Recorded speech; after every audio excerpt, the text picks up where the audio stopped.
for joining me on the Art of the Album again. This time to talk about the Jam in the City, which you did in 1977. Yes, I did. In my book Cover Stories, I start off by saying it all started with the Jam, which it did, but obviously it goes back further than that. I was art director at Polydor Records in 1976, and then in 1977 the Jam got signed to Polydor. The A&R guy, Chris, came to me and said, we've signed this new band, they're a sort of punk new wave band, and it'd be great if you wanted to do the cover. Why don't you go and see the band? They're playing at the Half Moon in Putney in a couple of days' time. So I used to go there. Right, well, Still going. so that's where I first saw the band playing. You know, that's the first time I met the band, and it was straight away I could tell that they were completely different to the likes of Sex Pistols and Chelsea and the other sort of Damned, the other sort of proper sort of punk bands. They had a style of their own, which was sort of the black suits, and the white shirts and the ties, and it was obvious that they could play. You know, they could sing, and obviously that Paul was an incredibly sort of charismatic frontman, even at that very early age, and you know, they'd been going for a little while, but sort of, you know, to suddenly land in London, and as from outside of London into sort of the London punk scene was quite a sort of a you know, brave thing to do, really, because it was very parochial, the sort of punk scene in London. It was very much of its own style, and I live in Beckenham, which is very near to Bromley, so Susie and the Banshees, Generation X, those were the sort of bands that came out of that area. So anyway, I saw the band, and then at Polydor Records at the time, which was in Christopher's Place, opposite Bond Street Tube Station, they had recording and demo studio right at the top of the building. So I worked on the sort of second floor. So when the band were in doing demoing for the first album, I was able to go up there and watch them record, listen, talk to them, you know, sort of get to know them. And like I said before, it's very important that sort of the music, you know, is at the forefront, but it's also the music, you know, the way people are, the way they act, and the way they come across is important to see right at the very beginning, because it gives you an idea of where you should be going.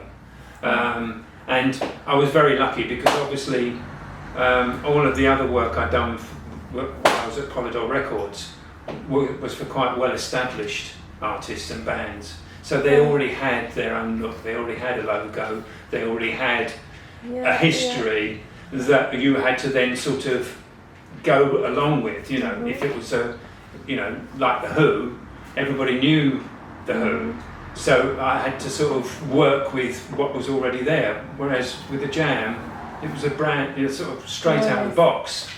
So very lucky to sort of, not that I could stamp any of my sort of myself on them, but try and give them a platform from which to work. So they wanted to get the album out quite quickly, once they'd sort of done most of the recording. So I had to sort of, and again, those days in the record industry, I would be doing maybe 3 or 4 single bags a week, designing, you know, laying out, sending out for artwork and that sort of thing.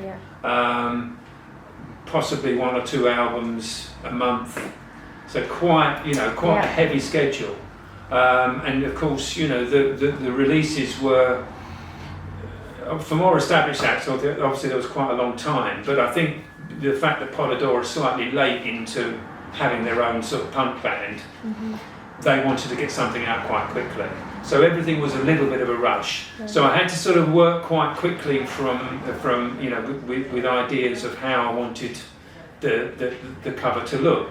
And as I said, because they came from outside of London, there was quite a lot of rivalry between a lot of the punk bands and a lot of the punk fans. Yeah.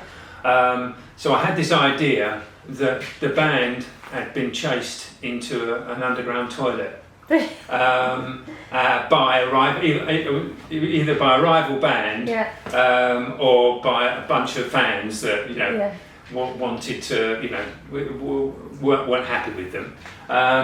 So that was the idea, and in my head I wasn't quite sure what I was going to do yet with the name of the band or the title of the album or anything like that.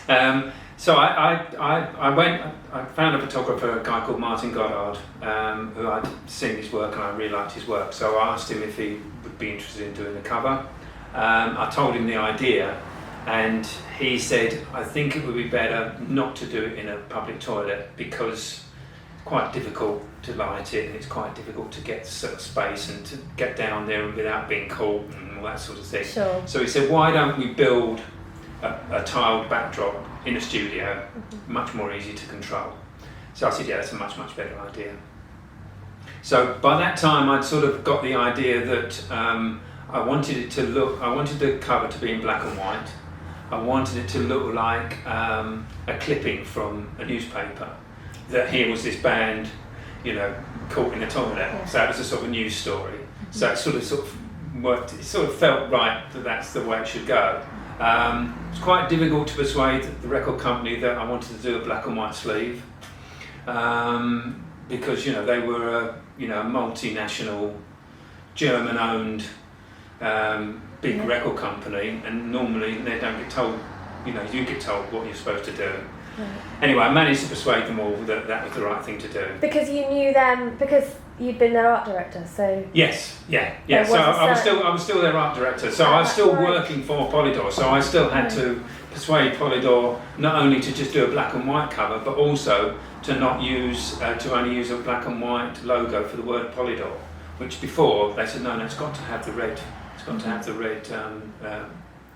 label. And I said, well, it don't really work. It'll sort of be a bit strange to have this sort of funny little red bit splash on a fully black and white cover. Anyway, in the end, after talking to people in Germany about it, God knows why. Anyway, they agreed to go with it. So it was by then I got the idea that it might be quite nice to spray the logo, like a bit of graffiti, like the band. We were here, sort of thing. So on the day of the shoot, Martin and I put the flat backboards together. We actually put the tiles on ourselves, which was quite funny, doing a bit of tiling. And we got it all ready. The band came again because they were so busy with various, not just with recordings, but with press and God knows what else. I think we had about 2 hours with them. Gosh. So they came. We did some lighting tests. They got changed. They got their hair done. We stood them in front of the tiled wall, and Martin did a couple of Polaroids, got the sort of lighting correct. And they said fine. So we said stand out, go and check everything's all right. And while they did that, I went up to the tiled wall and just sprayed the jam. And again, it's sort of, it was just a sort of, I just almost let the spray paint do what it was going to do. So that's how the logo came out. Luckily, it came out all right. I didn't spell it wrong. Luckily, it was a jam, not the gobbledygook band or whatever. So luckily, it was very, very simple. And the band got back in. I think we shot 3 rolls of, maybe 3 or 4 rolls of film. So 36, maybe 40 shots, and then they were gone. Yeah. So, I said to Martin, as long as we've got it, that's great. We don't, I know what, and I'd seen the picture because I was obviously watching him, taking the shots, so I knew that we'd got the picture. Yeah. and they looked great. And then we did some other shots of them just standing against the tiled background. Is that holding the instruments? Holding instruments, yeah. And then they left, and then I said to Martin, in my scenario, the band have managed to run out of the toilet, haven't been caught, and now the rival band's gone in there, and they're smashing up the place. So I got a hammer to the tiled wall, and sprayed in the city, as if someone else had, it was another tag sort of thing, and then we shot that, and that was on the sort of the back cover, and that was in the city. That was the first album cover for the band. I ended up doing 5 album covers for them, and I think about 15 or 16 single bags. Wow. As well as all the press posters to go with all of the singles on the album. Yeah. So within that very, very sort of 3-year period from 77 to 80, I did all that work for a band, and that's the most I've ever done for any one band, and especially from almost beginning to end of the band. It's just a short period, but to have done so much sort of creative work for them. Of course, by the end, Paul was a much sort of stronger figure in terms of both his capabilities and also his standing, not only within the band, but within sort of, to be honest, within music by then. He had a very, very strong, they had a very incredibly strong following anyway. Yeah. But also, they'd had 3 or 4 #1 records, a couple of #1 albums. So they were one of Polydor's biggest acts. So he sort of was, to be honest, there's an awful lot of sycophants in the music industry, and especially if you're doing well, whatever you say, they'll go with, because you are, you're the artist, and in the Jam's case, he was the band leader. Mm-hmm. He was the mouthpiece. Mm-hmm. So he's very creative. He's very design and style conscious, but always has been. Yeah. And always, was always getting things done made in Carnaby Street, especially for them. They were the first ones to sort of wear the shoes you wear to go bowling. Yeah. All that sort of thing. Very, very sort of iconic in terms of their style, and also in terms of his ideas. He came up with quite a few of the ideas as we were going along for various different elements. But it got to the point where he was sort of telling me exactly what he wanted to go. So the roles had reversed, and I didn't really want to be just an art worker. No. So it was, and it was, I think in his head he knew the Jam were coming to an end, even though they did one more album after I stopped working with them. But I think he was already thinking about the next thing, and obviously he wanted to lose the 2 members of the band, and I'm assuming that you thought, well, I need someone new to do the artwork, and that's absolutely fair enough, So unfortunately, it ended in not a great way, because they asked me to do a video for them, so I wrote and directed a video, and when I showed them the first edit, they weren't over the moon about it, and they said, well, we'd like a couple of things changed. So I said, yeah, okay, I'll have to go and do those. But while I was doing those, they went off and shot a whole new video with someone else, and then the record company said, well, we're not paying you because we're not using your video. So it took me quite a lot of arguing and talking about lawyers and suing and all that sort of thing. I said, they went along with it. They knew what the script was. They were there at the filming. They didn't say to me when at the edit, we don't want to do it with anyone. We're going with someone else. No. In the end, they paid, but so that left it. And that was, to be honest, that was the last time I spoke to Paul, until I met him again at the Jam exhibition in Somerset House in 2015. Right. So it was a bit of quite a long gap. Yeah, and a common story, I suppose. Really. Yeah, it is. Yeah. But I count myself as, you know, very, very lucky and privileged to work with a band as good as the Jam, and I think it made me a better designer working with them, and you know, I try to take all those things in along with me. So this is so what I've done.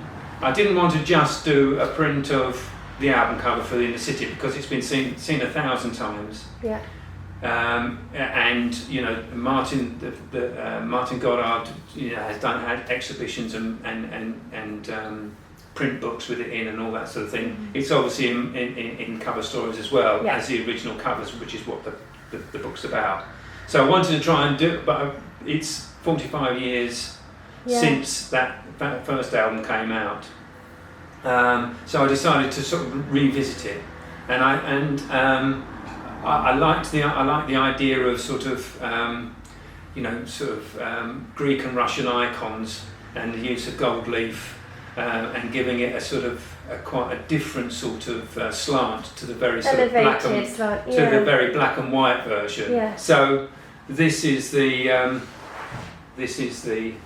new print, which is a nice limited edition. And you can find out more about that on the website. Thank you very much, Bill, for joining us today. Thanks.